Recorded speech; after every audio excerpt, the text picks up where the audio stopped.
사도행전 7장입니다.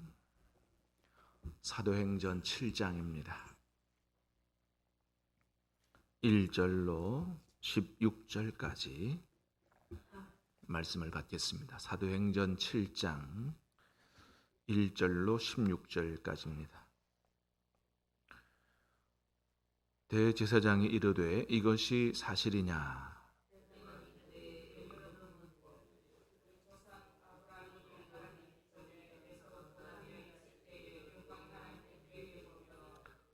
이르시되 내 고향과 친척을 떠나 내가 내게 보일 땅으로 가라 하시니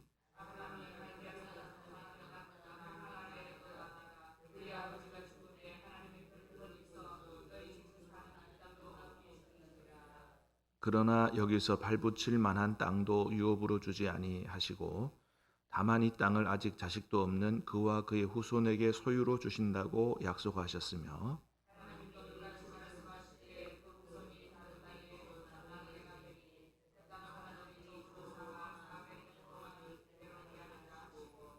또 이르시되 종 삼는 나라를 내가 심판하리니 그 후에 그들이 나와서 이곳에서 나를 섬기리라 하시고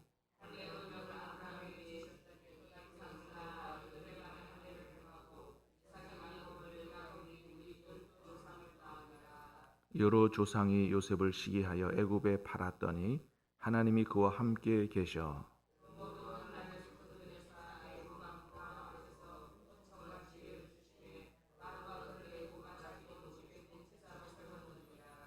그때에 애굽과 가나안 온 땅에 흉년이 들어 큰 환란이 있을세 우리 조상들이 양식이 없는지라. 또 제차 보내매 요셉이 자기 형제들에게 알려지게 되고 또 요셉의 친족이 바로에게 드러나게 되니라.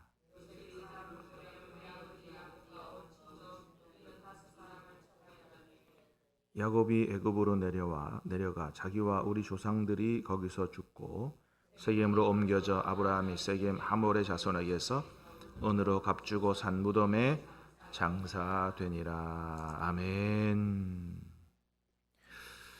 자, 오늘 말씀은 이제 복음 전하다가 그 당시에 종교 권력자들에게 붙잡혀서 산헤드린 공의회에 가서 재판을 받게 되는 스데반 집사님의 자기 변호와 아울러 복음을 전파하는 그런 내용을 사도행전 7장이 담고 있습니다. 자, 7장 말씀을 쭉 읽어보면 이 스데반이 여러 종교 권력자들 앞에서 복음을 전하는데 어떻게 전하냐 하면 이스라엘 전체 역사를 쫙 처음서부터 꿰면서 핵심만을 짚어가면서 그렇게 예수 그리스도를 전합니다. 그래서 이 7장 말씀을 잘 읽어보면 복음을 전하는 스데반 집사님의 이스라엘 역사를 향한 굉장한 지식과 통찰력을 갖고 있었다 하는 것을 보게 돼요. 그러니까 이스라엘 역사를 전체적으로 정확히 꿰고 있는 실력이 없으면 이렇게 설명을 할 수가 없습니다.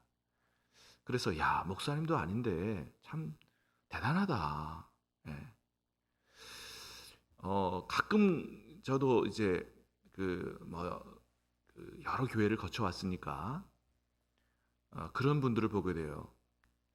목회자가 아닌데 장로님들 중에서도 그렇고 집사님들 중에서도 그렇고 간혹 굉장히 뛰어난 실력을 갖고 있는 분들이 있어요. 어떤 분은 그 장로님이신데 집에 가보니까 주석책이요 아주 벽면에 가득해요. 벽면에 가득하고 그래가지고 저도 이제 옛날에 전도사 때 그게 도전이 돼가지고 그분이 갖고 있는 주석을 다 산 적이 있어요.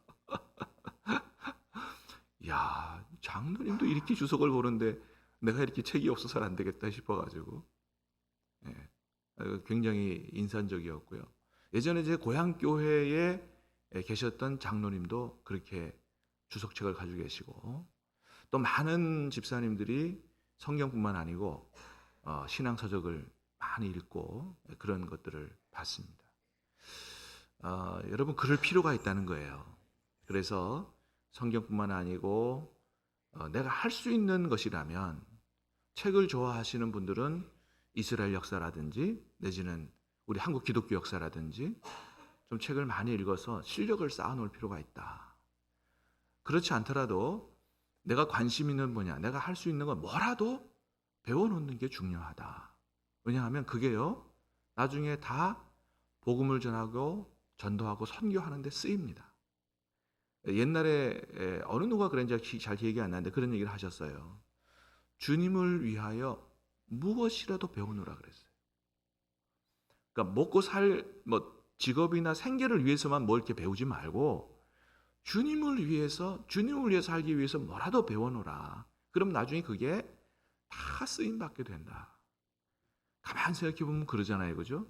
우리가 만나서 그냥 맨입으로도 이렇게 복음을 전할 수 있지만 뭔가 한 가지라도 배워가지고 그 기술을 가지고 그 사람을 섬기면서 복음을 전한다면, 그래서 옛날에 우리 그 학교에서도 침 놓는 걸 뭐라 그래요? 그 수지침, 그런 것도 막 이렇게 가르치고 그랬어요. 그런 거 배워놓으라는 거죠. 그래서 그게 시골에 가서 섬기든지 아니면 선교를 가든지 그게 다 쓰일 때가 있다. 굉장히 중요한 말이 아닐 수 없습니다. 스데반 집사님인데도 불구하고 이렇게 멋지게 이스라엘 역사를 공부한 지식을 가지고 탁월하게 복음을 전하는 모습이 굉장히 도전이 된다. 우리도 주님을 위해서, 복음을 위해서, 선교를 위해서 무엇이든지 배우는 그런 자세가 필요하다 하는 것을 오늘 말씀을 통해서 다시 한번 생각하게 됩니다. 자, 그가 전하는 복음의 내용을 보면 먼저는 아브라함을 택하신 하나님의 모습을 보게 되죠. 자, 1절, 2절, 2절 말씀 보게 됩니다. 시작. 제사장이 이르되 이것이 사실이냐? 스데반이 이르되 여러분 부영이여 들으소서. 우리 조상 아브라함이 하란에 있기 전 메소포타미아에 있을 때 영광의 하나님이 그에게 보여. 자, 여러분 하나님이 죄 때문에 하나님 앞에 심판받아 마땅한 이 세상 구원하기 위하여 누구를 먼저 선택을 하세요? 아브라함을 먼저 부르셨다는 것을 보게 되죠. 이제 이 아브라함을 통해서 이스라엘을 만들어 가시잖아요. 그러니까 이스라엘이라는 나라를 선택하기 전에 그걸 만들어 가시기 위해서 한 사람을 선택하십니다. 아브라함을 선택하세요. 그 이유가 없었어요, 그죠? 아브라함이 처음부터 하나님을 잘 믿는 사람이 아니었고, 우상을 섬기는 가정이고 그도 우상을 섬기는 사람이었는데 아브라함을 선택하십니다. 그리고 그를 만나 주시죠. 전적인 아브라함의 선택과 쓰임 받는 과정은 하나님의 절대적인 은혜죠. 아브라함을 선택하세요. 자, 9절 10절에서도 마찬가지죠. 9절 10절. 자, 시작. 여러 조상이 요셉을 시기하여 애굽에 팔았더니 하나님이 그와 함께 계셔 모든 환난에서 건져내사 애굽 왕 바로 앞에서 은총과 지혜를 주심에 바로가 그를 애굽과 자기 온 집의 통치자로 세웠느니라.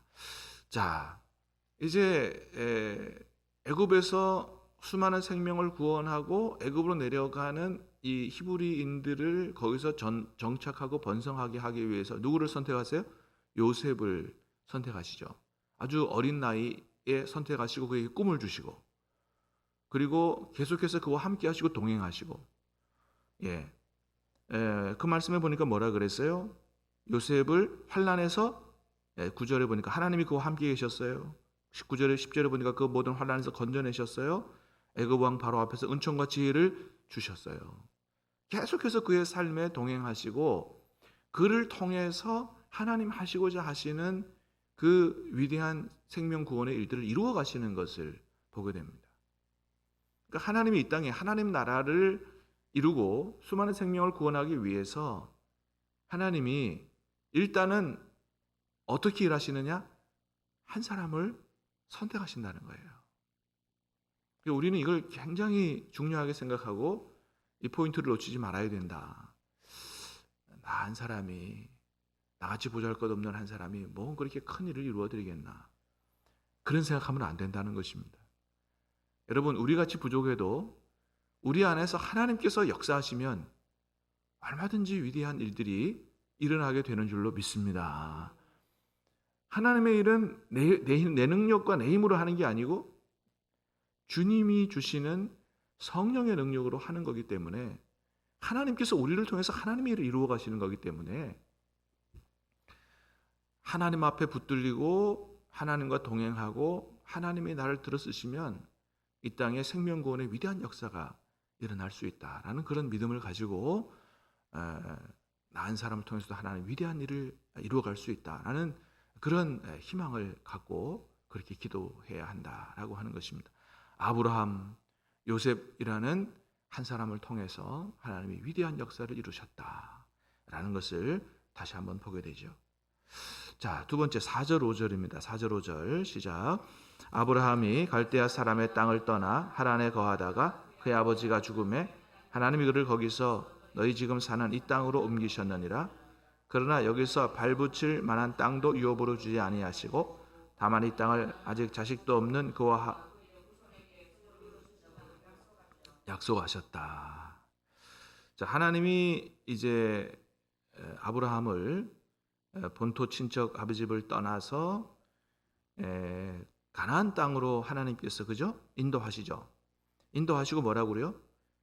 이 땅을 너와 내 후손에게 주리라. 약속을 하셨어요. 약속을 하셨는데, 그런데 그 약속이 금방 이루어졌느냐? 금방 안 이루어졌습니다. 땅의 약속만이 아니죠. 후손에 대한 약속도 마찬가지입니다. 그죠? 내가 너로 큰 민족을 이루게 하겠다. 그래 놓고 겨우 아이 하나를 몇 살에 준다고요? 100살에 주셨어요. 그러니까 여러분, 하나님은 약속을 하시는데, 여러분, 하나님이 하신 약속은 반드시 이루어질 줄로 믿습니다. 우리에게 하신 약속도 마찬가지죠. 예수님 안에 거하고 예수님 안에 예수님의 이름을 붙들면 영생 천국을 얻게 될 것이다. 여러분, 나중에 우리가 세상 떠나고 땅에 들어가게 된다고 할지라도 그 약속은 반드시 이루어지게 될 줄로 믿습니다. 이 성경의 역사, 이스라엘 역사를 보면 그걸 그대로 우리가 믿을 수 있잖아요. 하신 약속이 그대로 다 이루어졌어요. 근데 빨리 이루어지지 않을 수가 있다는 거죠. 하나님의 약속은 더뎌요. 그러나 더딤에도 불구하고 반드시 이루어진다. 여러분, 우리 이런 믿음과 희망을 가질 수 있게 되기를 축복합니다. 성경을 통해서 주신 약속뿐만 아니고 기도하다 보면 우리 개인에게 주신 약속도 있을 거예요. 하나님 분명히 약속하셨는데, 내게 그런 확신을 주셨는데, 내 기도에 응답하셨는데 왜 빨리 이게 안 이루어지나? 얼마든지 그럴 수 있다. 그러나 분명한 건 뭐라고요? 하나님 약속하신 것은 반드시 이루어진다 라고 하는 것이죠. 자, 6절 7절도 읽어보겠습니다. 6절 7절 시작. 하나님이 또 이같이 말씀하시되 그 후손이 다른 땅에서 나그네가 되리니 그 땅 사람들이 종으로 삼아 400년 동안을 괴롭게 하리라 하시고, 또 이르시되 종 삼는 나라를 내가 심판하리니 그 후에 그들이 나와서 이곳에서 나를 섬기리라 하시고. 여러분, 이게 엄청난 말씀이에요. 보세요. 하나님이 아브라함에게 뭐라 그러세요? 그 후손이 다른 땅에서 나그네가 되겠다. 이게 창세기 15장에 나옵니다. 아브라함에게 하신 말씀이에요. 너의 후손이 다른 땅에서 나그네가 될 것이다. 그 땅 사람들이 종으로 삼아 400년 동안을 괴롭게 하리라. 어디 생활을 얘기하는 거예요? 애굽에서 노예 생활하는 걸 얘기하는 거죠. 자, 아브라함에게 이제 바다의 모래처럼 하늘의 별처럼 후손을 주시고, 그 후손들이, 너희 후손들이 애굽에 내려가게 될 것이고 거기서 400년 동안 종살이 하게 될 것이고, 그죠? 자, 400년 동안 괴롭힘을 당할 거다. 자, 그런데 그 종 삼는 나라를 하나님이 심판하실 거다. 그죠? 7절에. 그리고 그 후에 그들이 거기서 나와서 이 가나안 땅에서 나를 섬기리라고, 이게 아브라함 때에 말씀하십니다. 이게 놀라운 거죠. 그런데 그 이후에 이스라엘 역사가 어떻게 됐어요? 이 말씀 그대로 이루어졌다는 거예요. 그대로 하나도 안 틀리고. 아니, 이스라엘 역사는 원래 지난 다음에 쓰는 거 아니에요. 근데 하나님은 이스라엘 역사를 미리 말씀해 놓으셨는데 그게 그대로 이루어졌다는 겁니다. 여러분, 누가 과연 한 나라의 역사를 이렇게 얘기할 수 있고, 누가 과연 그 말한 대로 그 모든 역사를 이루실 수 있냐 이거예요. 누가 과연? 석가모니가요? 공자가요? 노자가요? 뭐 마호메트가요? 누가요? 누가 그렇게 할 수 있어요? 아무도 그렇게 할 수 없습니다. 단 한 분만 그렇게 할 수 있어요. 누가요? 온 세계 역사를 주관하시는 살아계신 하나님만이 하실 수 있는 것입니다. 할렐루야. 여러분, 우리 하나님이 그런 하나님이신 줄로 믿습니다. 하나님은 세계 역사를 주관하시는 분이요, 한 나라의 흥망성쇠를 좌우하시는 분이요, 하나님은 세계 역사를 경영하시는 분이 하나님이세요. 그렇기 때문에 이게 가능한 거예요. 어떠한 사람도 어떠한 귀신도 안 되는 겁니다. 그러니까 우리가 섬기는 우리 아버지 하나님이 얼마나 엄청나시고 위대하신 분이신지 말씀을 통해서 다시 한번 분명히 확인하게 되죠. 여러분, 하나님은 세계 역사만 주관하시고 경영하시는 것이 아니고 저와 여러분의 인생도 주관하시고 하나님께서 원하시는 뜻대로 경영해 이루어 가시는 줄로 믿습니다. 오늘도 이 하나님이 내 인생을 이끌어 가신다는 사실을 기억하고 하나님 바라보고 하나님의 인도를 따라 순종하며 살아갈 수 있게 되기를 주님의 이름으로 축복합니다. 기도하겠습니다.